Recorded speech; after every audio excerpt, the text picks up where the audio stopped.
লৈ বৃহৎ ঘোষণা মুখ্যমন্ত্ৰী ডক্টৰ হিমন্ত বিশ্ব শৰ্মাৰ জানুৱাৰী মাহত তৃতীয় আৰু চতুৰ্থ বৰ্গৰ পদসমূহত নিযুক্তি দিয়া হ'ব বুলি মন্তব্য কৰিছে মুখ্যমন্ত্ৰীগৰাকীয়ে খন্তেক সময় পূৰ্বে ৰাজ্যৰ মুখ্যমন্ত্ৰীগৰাকীয়ে ফেচবুক লাইভৰ জৰিয়তে এডিআৰিক লৈ বৃহৎ ঘোষণা কৰিছে সকলোৱে বাট চাই আছে যেহেতু কেতিয়া এডিআৰিৰ নিযুক্তি দিয়া হ'ব বা এডিআৰিৰ যিসকলে উত্তীৰ্ণ হৈছে তেওঁলোকক কেতিয়া দিয়া হ'ব নিযুক্তি আৰু মুখ্যমন্ত্ৰী ডক্টৰ হিমন্ত বিশ্ব শৰ্মাই জানুৱাৰীৰ 10 আৰু 15 তাৰিখৰ পূৰ্বে তৃতীয় আৰু চতুৰ্থ বৰ্গৰ নিযুক্তিৰ কথা ঘোষণা কৰিছে সবিশেষে মুহূৰ্ত লৈ আহিছো খন্তে সময় পূৰ্বে ফেচবুক লাইভৰ জৰিয়তে কেইবাটাও বৃহৎ ঘোষণা মুখ্যমন্ত্ৰীৰ আৰু তাৰ ভিতৰত এডিআৰিৰ নিযুক্তিক লৈ মন্তব্য কৰিছে যে জানুৱাৰীৰ 10 তাৰিখৰ পূৰ্বে চতুৰ্থ বৰ্গৰ নিযুক্তিসমূহ দিয়া হ'ব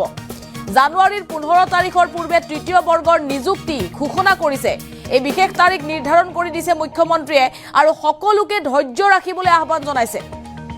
উত্তীৰ্ণসকলক ধৈৰ্য ৰাখিবলৈ আহ্বান জনাইছে 38টা বিভাগত যেহেতু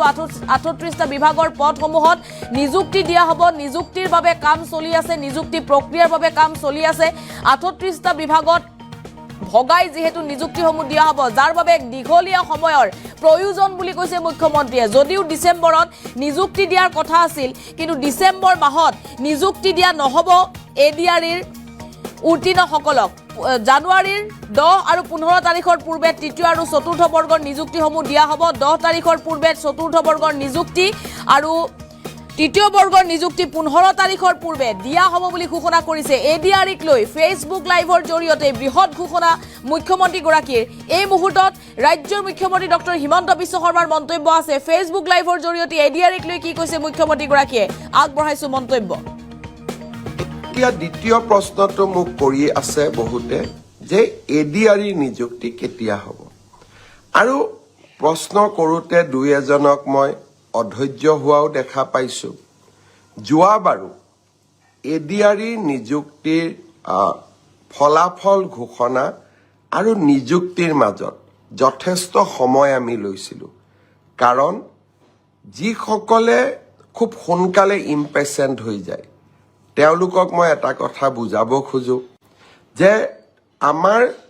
যুৱক সমাজৰ বা উদীয়মান যুৱকসকলৰ আমি সকলো কথাতে অধৈৰ্য আমাক সকলো কথা সোনকালে লাগে কিন্তু চৰকাৰে হাতীৰ দৰে খোজকাঢ়ে লাহে লাহে লাহে লাহে খোজকাঢ়ে যাতে ভুল হৈ নাযায় এডিআৰি তৃতীয় আৰু চতুৰ্থ বৰ্গৰ নিযুক্তিৰ পিছত 38টা বিভাগত ইয়াক আমি বিতৰণ কৰিব লাগে 38টা বিভাগে প্ৰায় 60টাতকৈ অধিক সঞ্চালকালয়ৰ মাজত এই পদসমূহ বিতৰণ কৰিব লাগে তাৰ পিছত তেওঁলোকক আকৌ অসমৰ বিভিন্ন জিলাত ভাগ কৰি আমি নিযুক্তি দিব লাগে জিলা বিষয়াসকলে তেওঁলোকক ব্লক বা আন আৰু তলৰ কাৰ্যালয়লৈকে প্ৰেৰণ কৰিব লাগে ই এটা ডাঙৰ প্ৰক্ৰিয়া ইয়াৰ মাজতে দিব্যাংগ যিসকল 3% দিব্যাংগ যিসকলে চাকৰি পায় তেওঁলোককো আমি মেডিকেলি আৰু এবাৰ পৰীক্ষা কৰিব লাগে গুৱাহাটী চিকিৎসা মহাবিদ্যালয় এই গোটেই প্ৰক্ৰিয়াখিনি সমাপ্ত কৰোতে আমি ডিসেম্বৰ মাহলৈকে আমাক সময় লাগিব জানুৱাৰী মাহৰ 10 তাৰিখৰ আগতে আমি চতুৰ্থ বৰ্গ এডিআৰি যিসকলে উত্তীৰ্ণ হৈছে তেওঁলোকক আমি নিযুক্তি পত্ৰ দিম আৰু জানুৱাৰী মাহৰ 15 তাৰিখৰ আশে-পাশে তৃতীয় বৰ্গত যিসকলে উত্তীৰ্ণ হৈছে তেওঁলোকক আমি নিযুক্তি পত্ৰ বিতৰণ কৰিম ইয়াৰ পিছত আৰু কেইটামান বিভাগৰ নিযুক্তি পত্ৰ আছে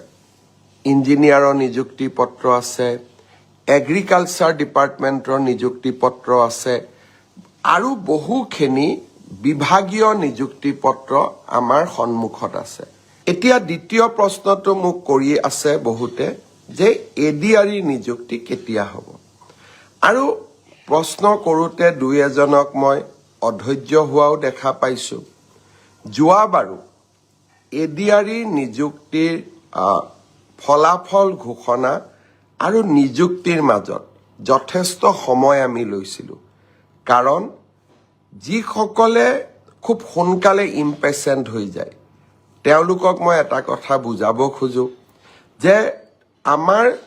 যুৱক সমাজৰ বা উদীয়মান যুৱকসকলৰ আমি সকলো কথাতে অধৈৰ্য আমাক সকলো কথা সোনকালে লাগে কিন্তু চৰকাৰে হাতীৰ দৰে খোজকাঢ়ে লাহে লাহে লাহে লাহে খোজকাঢ়ে যাতে ভুল হৈ নাযায় এডিআৰই তৃতীয় আৰু চতুৰ্থ বৰ্গৰ নিযুক্তিৰ পিছত 38টা বিভাগত ইয়াক আমি বিতৰণ কৰিব লাগে 38টা বিভাগে প্ৰায় 60টাতকৈ অধিক সঞ্চালকালয়ৰ মাজত এই পদসমূহ বিতৰণ কৰিব লাগে তাৰ পিছত তেওঁলোকক আকৌ অসমৰ বিভিন্ন জিলাত ভাগ কৰি আমি নিযুক্তি দিব লাগে জিলা বিষয়াসকলে তেওঁলোকক ব্লক বা আন আৰু তলৰ কাৰ্যালয়লৈকে প্ৰেৰণ কৰিব লাগে ই এটা ডাঙৰ প্ৰক্ৰিয়া ইয়াৰ মাজতে দিব্যাংগ যিসকল 3% দিব্যাংগ যিসকলে চাকৰি পায় তেওঁলোককো আমি মেডিকেলি আৰু এবাৰ পৰীক্ষা কৰিব লাগে গুৱাহাটী চিকিৎসা মহাবিদ্যালয় এই গোটেই প্ৰক্ৰিয়াখিনি সমাপ্ত কৰোঁতে আমি ডিচেম্বৰ মাহলৈকে আমাক সময় লাগিব জানুৱাৰী মাহৰ 10 তাৰিখৰ আগতে আমি চতুৰ্থ বৰ্গ এডিআৰই যিসকলে উত্তীৰ্ণ হৈছে তেওঁলোকক আমি নিযুক্তি পত্ৰ দিম আৰু জানুৱাৰী মাহৰ 15 তাৰিখৰ আশে-পাশে তৃতীয় বৰ্গত যিসকলে উত্তীৰ্ণ হৈছে তেওঁলোকক আমি নিযুক্তি পত্ৰ বিতৰণ কৰিম ইয়াৰ পিছত আৰু কেইটামান বিভাগৰ নিযুক্তি পত্ৰ আছে ইঞ্জিনিয়াৰৰ নিযুক্তি পত্ৰ আছে এগ্ৰিকালচাৰ ডিপাৰ্টমেণ্টৰ নিযুক্তি পত্ৰ আছে আৰু বহুখিনি বিভাগীয় নিযুক্তি পত্ৰ আমাৰ সন্মুখত আছে